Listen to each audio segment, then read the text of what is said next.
नमस्कार, बहुत स्वागत है आपका सुपरफास्ट छत्तीसगढ़ में। खबरों के साथ मैं हूं रीनू। बात कांग्रेस के महामंथन की करते हैं। आज कांग्रेस वर्किंग कमेटी की बैठक हुई। बैठक में सोनिया गांधी बनी रहेंगी कांग्रेस के अंतरिम अध्यक्ष 1 साल तक और बनी रहेंगी अंतरिम अध्यक्ष। तो वहीं कांग्रेस वर्किंग कमेटी में रजामंदी हो चुकी है। अहमद पटेल ने की राहुल से नेतृत्व की अपील। 23 नेताओं की चिट्ठी को लेकर भी सवाल उठे हैं। बैठक में राहुल गांधी ने चिट्ठी पर सवाल उठाए। राहुल के सवाल पर सिब्बल और आजाद ने पलटवार किया। बाद में सिब्बल और आजाद ने सफाई दी। राहुल ने कभी नहीं कही बीजेपी से सांठगांठ की बात, आजाद का कहना है।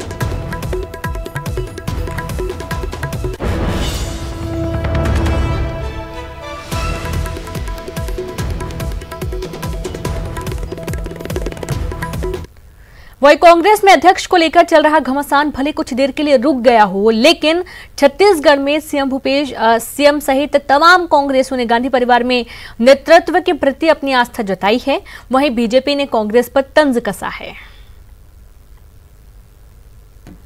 को रोकने में तत्कालीन राष्ट्रीय अध्यक्ष आदरणीय राहुल गांधी जी के नेतृत्व में हमने चुनाव लड़ा था।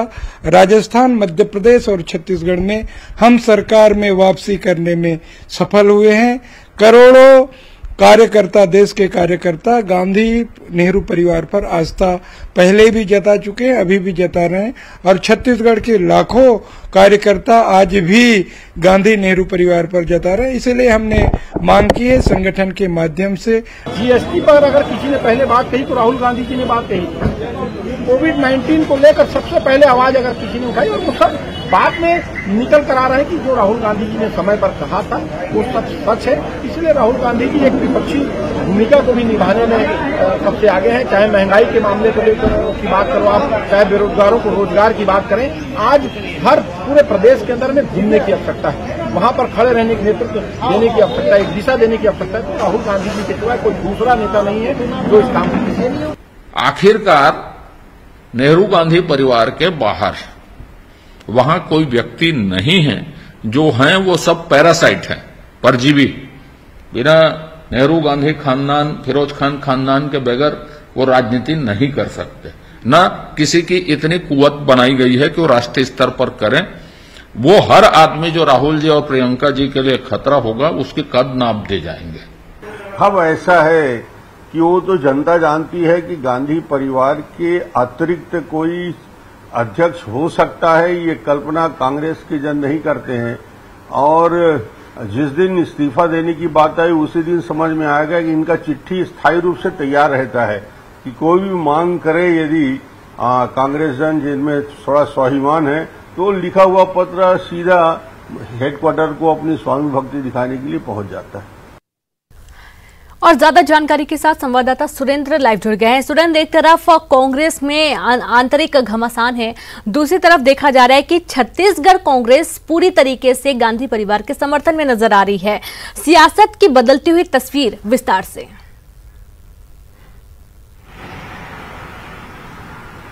देखिए, जिस तरह से सियासत की तस्वीर यही है कि जिस तरह से लगातार छत्तीसगढ़ से, चाहे वो पीसीसी अध्यक्ष हो, चाहे गृह मंत्री हो, चाहे स्वास्थ्य मंत्री हो, चाहे खुद मुख्यमंत्री हो, उन्होंने सीधे गांधी परिवार और सीधे सोनिया गांधी को, राहुल गांधी को राष्ट्रीय अध्यक्ष बनाने के लिए पत्र लिखा और सुझाव भी दिए हैं।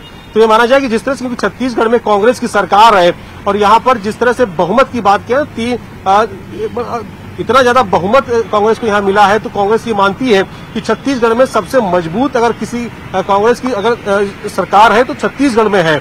इसीलिए मुख्यमंत्री भूपेश बघेल ने भी पत्र लिखा। लेकिन जिस तरह से इसको पूर्व मुख्यमंत्री डॉक्टर रमन सिंह ने ये कटाक्ष किया है कि कुछ भी करें, चाहे जितना भी मंथन करें, अंत में जो है जो गांधी परिवार है, चाहे सोनिया गांधी हो, चाहे राहुल गांधी हो, उनको ही ताजपोशी की जाएगी। तो जिस तरह से अब 1 साल के लिए अंतरिम जो अध्यक्ष सोनिया गांधी को बनाया गया है, तो ये माना जाए कि इससे पहले जिस तरह से क्योंकि डॉक्टर रमन सिंह राष्ट्रीय उपाध्यक्ष भी हैं बीजेपी के, तो उन्होंने जिस तरह से बात कही थी कि गांधी परिवार को ही बनाया जाएगा, कांग्रेस की कमान सौंपी जाएगी। तो अब जिस तरह से सोनिया गांधी कमान सौंपी गई है, तो इसको देखते हुए डॉक्टर रमन सिंह ने पहले कह दिया था।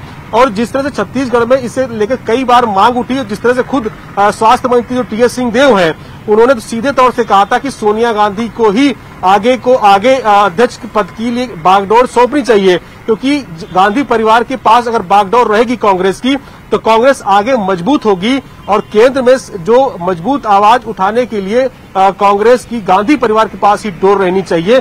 इस तरह से टीएस सिंहदेव ने कहा था, मुख्यमंत्री भूपेश बघेल ने भी पत्र लिखा। तो इस तरह से तमाम वो नेताओं ने छत्तीसगढ़ से भी अपनी आवाज को बुलंद किया था और उस आवाज के तहत जिस तरह से सोनिया गांधी का 1 साल का कार्यकाल बढ़ाया गया है, तो इसको देखते हुए अब ये माना जाए कि छत्तीसगढ़ में जो बीजेपी वर्सेस कांग्रेस की जो लड़ाई थी वो और भी अब ज्यादा बढ़ेगी, क्योंकि कल से विधानसभा का सत्र भी शुरू हो रहा है। जी बिल्कुल, शुक्रिया आपका सुरेंद्र तमाम जानकारी के लिए। तो विधानसभा का सत्र भी शुरू हो रहा है और जाहिर सी बात है कि इस बात को भी रखा जाएगा। और छत्तीसगढ़ विधानसभा के मानसून सत्र की कल से शुरुआत हो रही है और इस बार कोरोना काल में विधानसभा के मानसून सत्र को लेकर खास तैयारियां की गई हैं। इस सत्र में पक्ष और विपक्ष ने 589 सवाल लगाए हैं। विधानसभा के प्रमुख सचिव चंद्रशेखर गंगराड़े से एक्सक्लूसिव बातचीत हमारे संवाददाता सुरेंद्र सिंह ने की।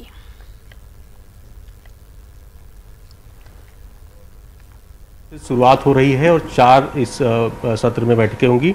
हमारे साथ बात करेंगे प्रमुख सचिव चंद्रशेखर गंगराड़े जी हैं। सर, ये कल से विधानसभा का सत्र, मानसून सत्र शुरू हो रहा है, किस तरह की तैयारियां इस बार की गई क्योंकि कोरोना काल चल रहा है? विधानसभा सत्र कल से प्रारंभ हो रहा है और इसको कोरोना के संक्रमण को देखते हुए सभी आवश्यक हम लोगों ने उपाय किए हैं और विधानसभा की बैठक में विधायकों का temperature test, oxygen level test किया जाएगा और एक सभी प्रकार की व्यवस्थाएं सुनिश्चित कर ली गई है। किस तरह की जो है एंट्री की जाएगी यहाँ पर, कैसे सुरक्षा व्यवस्था के इंतजाम किए गए हैं? केवल सदन में और परिसर में माननीय विधायकों और मंत्रीगणों को ही एंट्री दी जाएगी, बाकी और किसी को नहीं दी जाएगी। इस सत्र में क्योंकि बजट सप्लीमेंट्री बजट भी आना है, तो उसको देखते हुए जैसे कल की कार्रवाई शुरू होगी तो उसमें क्वेश्चन आयर और शून्यकाल भी होगा। हाँ, कार्यसूची के अनुसार सभी जो कार्यसूची में विषय रहेंगे उनके ऊपर सबके ऊपर चर्चा होगी, जैसा समय उपलब्ध रहता है उस अनुसार। तो ये माना जाए कि सारी तैयारियां पूरी हो चुकी हैं? हाँ, लगभग सारी तैयारियां पूरी हो गई है और बस अब अंतिम रूप दिया जा रहा है सभी चीज़ों को तभी। बिल्कुल, ये थे प्रमुख सचिव विधानसभा सचिवालय के। उन्होंने बताया कि जिस तरह से विधानसभा के मानसून सत्र को लेकर सारी तैयारियां पूरी कर ली गई हैं। कल से सत्र की शुरुआत हो रही है और 28 तक ये सत्र चलेगा। कैमरा पर्सन सुरेश पासी के साथ सुरेंद्र सिंह, छत्तीसगढ़, रायपुर। कांग्रेस के चुनाव घोषणा पत्र में जनता के बीच खड़े होकर सार्वजनिक रूप से जनता को न केवल भूपेश बघेल ने, टीएस सिंहदेव ने वादा किया था, बल्कि राहुल गांधी ने एक गारंटी लेकर छत्तीसगढ़ की जनता को कहा था कि जैसे ही सरकार बनती है 1 हफ्ते के अंदर मैं बड़े निर्णय कराऊंगा और कर्जा माफी होगी। जो आज तक भटक रहे हैं लोग, 2 साल का बोनस ढूंढ रहे हैं, यहाँ के लोग बेरोजगारी भत्ता की बात हो रही, शराबबंदी की बात हो रही है, वो सारे वादे लोग याद दिला रहे हैं। और ये बार बार याद दिलाने का मतलब होता है कि राष्ट्रीय अध्यक्ष ने वादा के द्वारा ये वादा किया था। इतने ज्यादा जनहित के मुद्दे हैं जिसकी चर्चा बहुत आवश्यक है और हम उम्मीद कर रहे थे कि पर्याप्त समय इस समय मिलेगा जिसमें प्रदेश हित के सारे मुद्दे उठाए जाएंगे, विधानसभा में चर्चा होगी। लेकिन 3 दिन के इस छोटे से सत्र में हम लोग प्रयास करेंगे कि जनहित के मुद्दे जो आवश्यक है वो उठें, लेकिन विषय जितना है समय बहुत कम है और ऐसे में केवल ये हो गया कि दिखावे के लिए विधानसभा बुलाई गई है। मुद्दे का सवाल ही नहीं है, हर बात मुद्दा है। यहाँ तो कोई काम ही नहीं कर रही सरकार, सोसेबाजी कर रही है। मसलन रोका छेका, क्या है रोका छेका, आप लोग बताओ तो मुझको। रायपुर में पशु घूमना बंद हो गया, गोठान करेंगे साहब। क्या हो रहा है गोठान में? गोबर खरीदे में बताएं तो चलो, तो कहां देखना चाहेंगे? गोबर की चोरी हो रही है। मैं तो बोला पुलिस के लिए बड़ी चुनौती है, गोठान से गोबर की चोरी होना, 2-3 प्रकरण हुए हैं। अब लॉ एंड ऑर्डर संभालना छोड़ के गोबर की चोरी पुलिस देखे और आईएएस जो है गोबर खरीदे। कांग्रेस की सरकार, माननीय भूपेश बघेल जी की सरकार जो कहती है वो पूरा करती है। देश में पहला ऐसा राज्य है जो गोबर खरीदी कर रहा है। जब अभी जो स्वच्छता के आए हैं, स्वच्छतम राज्यों में हमारी छत्तीसगढ़ राज्य है। इससे साफ जाहिर होता है कि हम साफ सफाई से लेकर सभी मुद्दों पर हमारी सरकार काम कर रही है। पार्टी पूरी तरह से तैयार है और विधायक भी तैयार है और सरकार भी तैयारी के साथ विधानसभा में जवाब देगी। वहीं मानसून सत्र में विधायकों के कोरोना टेस्ट नहीं होने पर पूर्व सीएम रमन सिंह ने सवाल उठाए। दरअसल कुछ विधायकों के आपत्ति के बाद कोरोना टेस्ट नहीं कराया जा रहा है। कांग्रेस विधायक और संसदीय सचिव विकास उपाध्याय ने कहा कि सदन में कोरोना से बचाव के तमाम उपाय किए गए हैं। हमारी अपनी सुरक्षा के लिए है, विधायकों के, उनके सुरक्षा कर्मियों के, विधानसभा के कर्मचारियों के और विधानसभा के अंदर तो टेस्ट कराना तो हमारे लिए ही फायदेमंद है, हमारी सुरक्षा के लिए हो रहा है। कोई टेस्ट करने से बचने का कोई कारण नहीं समझ में आता कि हम सबको एक बार टेस्ट कराना ही चाहिए। और मैंने तो टेस्ट करा लिया है, नेगेटिव आता है पॉजिटिव आता है, ये बात की बात है, मगर खुद को संतुष्टि होनी जरूरी है। और जो प्राथमिक जांच की बात कही है, पल्स ऑक्सीमीटर से एसपीओ की जांच हो जाएगी, साथ ही साथ थर्मामीटर से आपके टेम्परेचर की जांच हो जाएगी। तो उसके बाद अगर किसी में कोई ये ऊपर नीचे लगता है तो उसको विधानसभा में उसकी अलग से जांच होगी। लेकिन जब वहां पूरी एहतियात बरती गई है, हर जहां विधायक सदस्य बैठेंगे उनको पूरा एक कैबिन का रूप दिया गया है। जोगी कांग्रेस के प्रदेश अध्यक्ष अमित जोगी की गांधीगिरी जारी है। पिछले 2 दिनों से अमित जोगी भूख हड़ताल पर हैं। अमित जोगी बेरोजगारों को नौकरी, नियमितीकरण, नियुक्ति, भर्ती की मांग कर रहे हैं और इसके साथ ही अमित जोगी ने यह ऐलान किया है कि जब तक उनकी मांगे पूरी नहीं होती हैं वह विधायक पेंशन नहीं लेंगे। वहीं इस मुद्दे को उनकी पार्टी विधानसभा में भी जोर शोर से उठाएगी। वादे हुए थे, जन घोषणा पत्र में वादे किए गए थे कि नौजवानों को नौकरी मिलेगी, कर्मचारियों का नियमितीकरण होगा, उन वादों को पूरा किया जाएगा। कांग्रेस पार्टी के शीर्ष नेता भी यहाँ आए, हाथ में गंगा जल लेके उन्होंने कसम खाई कि 10 दिन के भीतर ये सब हो जाएगा। तो हम अपने उपवास के माध्यम से उनको स्मरण दिलाना चाह रहे हैं। और यही मैं अकेले बैठा हूँ, मेरे साथ अब लोग इकट्ठे होने लगे हैं। अभी कैबिनेट की बैठक हुई, मुझको भारी उम्मीद थी कि इन बातों पर कोई ठोस कार्रवाई की जाएगी। उल्टा ये हुआ कि जब बेरोजगारी प्रदेश में चरम पर है, इन्होंने ये घोषणा कर दी कि हम विधायकों की वेतन और पेंशन को बढ़ा देंगे। तो मैं भी विधायक रहा हूँ, एक पूर्व विधायक होने के नाते मेरी अंतरात्मा इस बात की गवाही नहीं देती कि जब तक मेरे नौजवान साथी नौकरी के लिए तरस रहे हैं, कर्मचारी भाई चैन से सो नहीं पा रहे हैं उनके नियमितीकरण को लेकर, मैं कैसे इस पेंशन को लूं। मैं अपने विधायक दल के नेता से तो आग्रह करूंगा ही, साथ ही भारतीय जनता पार्टी के जो नेता हैं, नेता प्रतिपक्ष हैं और सदन के नेता हैं जो मुख्यमंत्री हैं, उन सब से बोलूंगा कि आप इस सत्र को अगर सकारात्मक बनाना है तो नियमितीकरण और नौकरी पर चर्चा करिए। अगर कोई दिक्कत है तो उस पर भी चर्चा होनी चाहिए, पर एक सामूहिक तौर पर निर्णय लीजिए। खबर रायपुर से। कांग्रेस विधायक दल की बैठक कल शाम को होगी। विधायक दल की बैठक जिसमें शाम 7 बजे कांग्रेस विधायक दल की बैठक मुख्यमंत्री निवास में होगी। तो विधायक दल की बैठक में विपक्ष के सवालों के जवाब के लिए रणनीति बनाई जाएगी और यह महत्वपूर्ण इसलिए भी है क्योंकि 500 से ज्यादा सवाल लगाए गए हैं और इसके बाद विपक्ष खासतौर पर कोरोना काल के समय सरकार की नाकामी को गिनाने के लिए तैयार है और एक तरफ सरकार का कहना है कि उन्होंने बहुत अच्छे से काम किया। इसके चलते विपक्ष को जवाब देना है। आज अहम बैठक और इस बैठक के जरिए रणनीति बनाई जाएगी। तो कांग्रेस विधायक दल की बैठक शाम 7 बजे शुरू होगी। कल शाम को, माफ कीजिएगा, कल शाम को विधायक दल की बैठक शाम 7 बजे होगी जिसमें कांग्रेस विपक्ष के सवालों के जवाब तैयार करेगी और इसको लेकर रणनीति तय की जाएगी।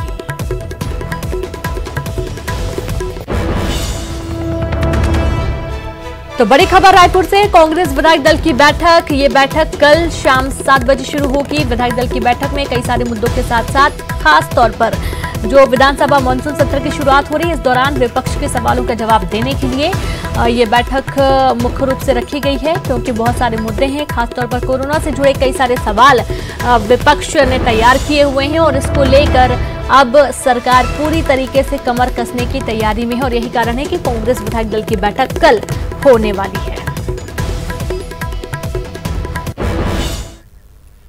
और वक्त एक ब्रेक का है, हम जल्द हाजिर होंगे। ब्रेक के बाद एक बार फिर से आप सभी का स्वागत है। रायपुर से खबर, कोरोना का कहर लगातार जारी है। छत्तीसगढ़ में आज 3 लोगों की कोरोना से मौत हो गई है। प्रदेश में अब तक 200 लोगों की मौत हो चुकी है और अभी तक कुल 238 लोग संक्रमित पाए गए हैं और प्रदेश में अब तक 21,000 से अधिक संक्रमित मिल चुके हैं। रायपुर में अब तक 81 संक्रमित पाए गए हैं। रायगढ़ में 36 और बस्तर में 34 मरीज मिले हैं। दुर्ग और राजनांदगांव में 20-20 मरीज मिले हैं। मुंगेली में अब तक 17 मरीज मिल चुके हैं और इस तरीके से 21,000 से ज्यादा संक्रमित कुल प्रदेश में हो चुके हैं। कोरोना का कहर लगातार जारी है। 3 नए मामले, 3 लोगों की कोरोना से मौत हुई है और ये चौंकाने वाली बात है। अभी तक 1-1 लोगों की हो रही थी, लेकिन एक साथ 3 लोगों की मौत हुई है।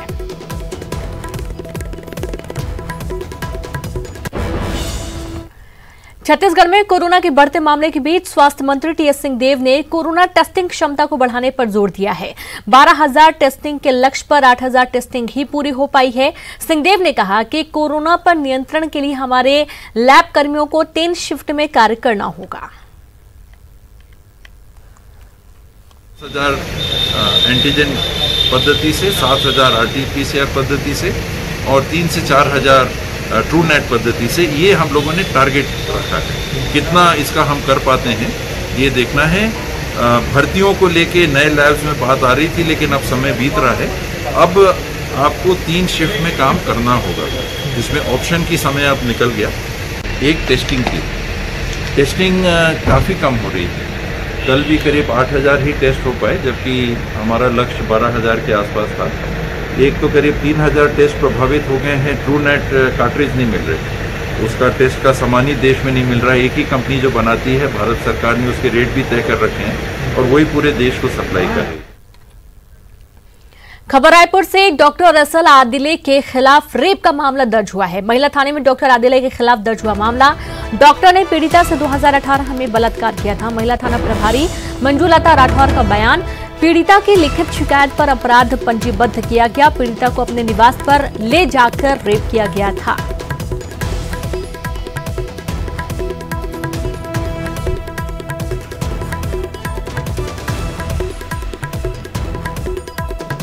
तो महिला थाना प्रभारी मंजुलता राठौर ने कहा, पीड़िता की लिखित शिकायत पर डॉक्टर आदिले के खिलाफ मामला दर्ज किया गया है। पीड़िता को 2018 में अपने घर ले जाकर डॉक्टर रसल आदिले ने रेप किया था, दुष्कर्म की वारदात को अंजाम दिया था।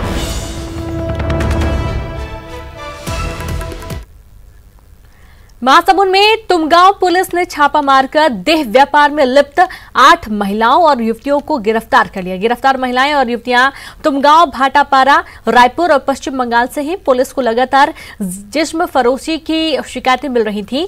महासमुंद एएसपी मेघा टेम्भुरकर साहू ने बताया कि आगे की कार्रवाई की जा रही है।